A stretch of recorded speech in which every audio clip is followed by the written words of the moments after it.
Emosi lantaran hampir bertabrakan seorang pemuda di Sleman, daerah istimewa Yogyakarta, nekat menganiaya anggota TNI menggunakan cutter. Akibatnya korban mengalami luka sayatan di bagian wajah dan harus mendapatkan penanganan serius di rumah sakit. Inilah MSA, seorang pemuda berusia 22 tahun yang bernyali ganda. Karena berani menganiaya anggota TNI, pelaku ditangkap polisi setelah sebelumnya dihakimi massa usai menganiaya korban bernama MR. Lokasi di sekitar komplek kantor pemerintah Kabupaten Sleman. Peristiwa tersebut bermula saat korban berboncengan menggunakan sepeda motor dengan rekannya. Anggota TNI tersebut hampir bertabrakan dengan pelaku yang keluar dari gang di Jalan Raya Jogja menuju Magelang. Pelaku yang emosi kemudian mengejar korban sampai simpang 4 Denggung. Tanpa pikir panjang, pelaku langsung mengeluarkan cutter dan menyayat wajah korban hingga robek sekitar 20 cm. Pelaku akhirnya bisa diamankan warga bersama aparat kepolisian.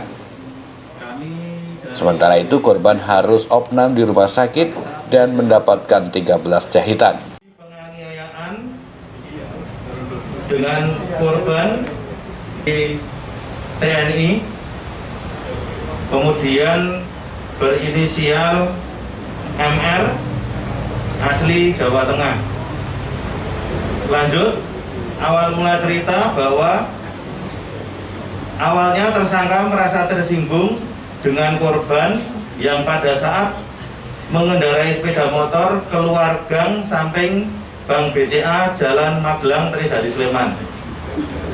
Kemudian hampir bersenggolan dengan sepeda motor milik korban. Selanjutnya, tersangka mengejar korban hingga sampai di TKP Denggung Tridadi Sleman.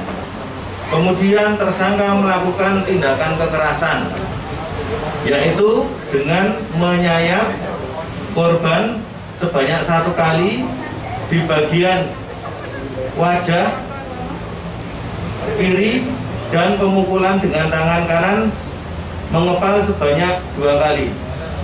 Kemudian terhadap korban selanjutnya, untuk pelaku memegang cutter tersebut.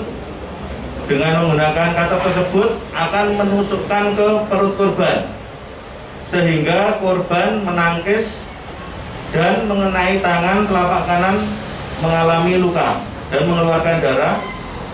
Kemudian peristiwa tersebut korban mengalami luka di bagian kening sebelah kiri sampai di bagian pipi kiri dan bibir sepanjang 20 cm. Dari tangan pelaku, polisi menyita barang bukti berupa cutter, pakaian korban, serta sepeda motor pelaku. Tersangka dijerat pasal 351 tentang penganiayaan berat dengan ancaman 5 tahun penjara. Prabowo Aji melaporkan dari Sleman untuk Siratmu TV.